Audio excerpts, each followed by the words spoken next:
مطلب ہے کہ پھر our education system needs to be revamped. Yes, it needs complete vibrance.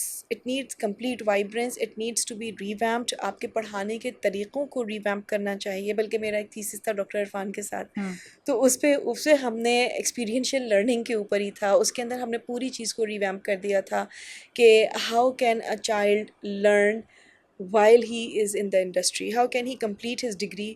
کیونکہ میں نے آپ سے کہا نا, ڈگری نہیں چھوڑنی ہمارے بچوں نے, skills development after the degree. لیکن یہ کہ ڈگری بہت ضروری ہے. اب وہ ڈگری آپ رٹا system has failed, has completely failed. So you need to devise new ways. آپ اس کے اوپر ضرور کام کریں مگر ڈگری کو نہ چھوڑیں. اور جب آپ اس کے اوپر کام کرتے ہیں, آپ R&D کے اوپر کام کرتے ہیں, ریسرچ اینڈ ڈیولپمنٹ کے اوپر کام کرتے ہیں, تو وہ آپ کی نیڈ آف دا ڈے ہے. صرف انڈسٹری کے لیے نہیں, as a nation its need of the day, because we have to progress. پھر تو ماہین ہمیں تھوڑا سا اور پیچھے جانا پڑے گا, ہمیں اسکولس کی طرف جانا پڑے گا, جہاں پہ ریسرچ R&D کلچر تو وہاں ہے ہی نہیں نا, وہاں تو کاپی پیسٹ کلچر ہے. بالکل صحیح کہہ رہی ہیں آپ اپنا نیبرنگ انڈیا دیکھ لیں, ایون میں کہتی ہوں بنگلہ دیش دیکھ لیں, وہاں پہ بھی اب اس طریقے سے پڑھائی نہیں ہو رہی جیسے یہاں پہ ہو رہی ہے. فرسٹ آف آل ہمارے یہاں تو بالکل ہی پڑھائی نہیں ہو رہی, کیونکہ یونیورسٹیز کا ایک رونا یہ بھی ہوتا ہے کہ جی ہمارے پاس انٹیک کیا ہے, آپ ہمیں کس طریقے کی انٹیک دیتے ہیں, اور پھر آپ ہم سے ایکسپیکٹ کرتے ہیں کہ ہم پتہ نہیں کیا جو ہے وہ میریکلز کریٹ کر دیں گے. لیکن یہ ہے کہ ہمیں انٹیک کے اوپر ڈیفینیٹلی کام کرنا ہے. اب پرائمری کے اوپر انفارچونیٹلی میرا اتنا زیادہ کام نہیں ہے, بٹ پرابلم از کہ I personally feel primary education is non-existent, number one. Even where it exists, تو میں اب بہت کہنے غم کے ساتھ آپ سے یہ بات کہوں کہ مجھے آج O لیولز اور A لیولز کا بچہ بھی ایکسٹینڈیڈ میٹرک یا انٹر کا بچہ لگتا ہے.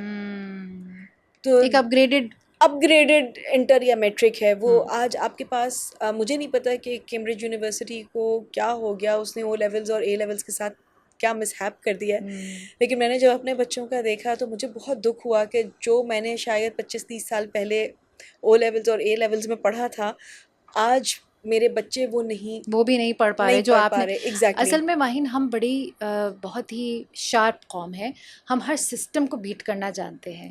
ہم نے O اور A لیولز کا جو پورا سسٹم ہے اس کو اچھی طرح پڑھ لیا ہے, اور ہم نے اس کے لیے بھی کورسز, شارٹ کورسز نکال لیے ہیں, نوٹس نکال لیے ہیں. اب آپ دیکھیں نا, ہمارا پورا O A level culture is dependent upon certain sirs notes. اب وہ فلانے سر کے نوٹس اگر اسٹوڈنٹس کے پاس نہیں جائیں گے, یا فلانے سر کے کلاسز آپ نے اٹینڈ نہیں کی, تو بچے کا پاس ہونا محال ہے. اچھا, تو اب جب یہ سسٹم کے لیے ہم نے شارٹ کٹس نکال لیے, نوٹس نکال لیے, تو پھر وہ پڑھائی تو نہ ہوئی نا. پھر تو وہی رستے. آپ کی بات بالکل صحیح ہے, سسٹم کریٹ نہیں کرتے, سسٹم ڈسٹروائے کرتے ہیں. تو ہم نے O A لیولز والے بیچارے کیمبرج والے ہمارا کیا ہی اکھاڑ لیں گے, کیونکہ ہم تو وہ قوم اب آپ اس میں دیکھیں نا, کریٹیکل تھنکنگ والے انسٹیٹیوشنز نہیں ہیں. اب آپ IB کی اگر بات کریں, حالانکہ میری اس سبجیکٹ پہ بہت زیادہ گرپ نہیں ہے, لیکن IB کی اگر آپ بات کریں تو it's so expensive. Our children are like victimized for education. Children بھی, parents financially tax ہو رہے ہوتے ہیں, بچہ intellectually tax ہو رہا ہوتا ہے. 65-75 ہزار روپے فیس ہے IB جو اسکولس کے رجسٹرڈ اسکولس ہیں, اور پھر اس کی سالانہ فیس الگ جو کہ اسکولس کو بھرنی پڑتی ہے. That's why they charge so much. لیکن آپ کا جیسے سسٹم چل رہا ہے, جیسا میں نے کیا, I mean you are doing a great job. الحمدللہ we're trying our level best کہ PBL اپروچ L2L میں, اور اب اللہ کا شکر ہے کہ اب لوگوں کو سمجھ آنے لگا ہے, پیرنٹس کو سمجھ آ رہا ہے, پیرنٹس are feeling aware کہ thinking skills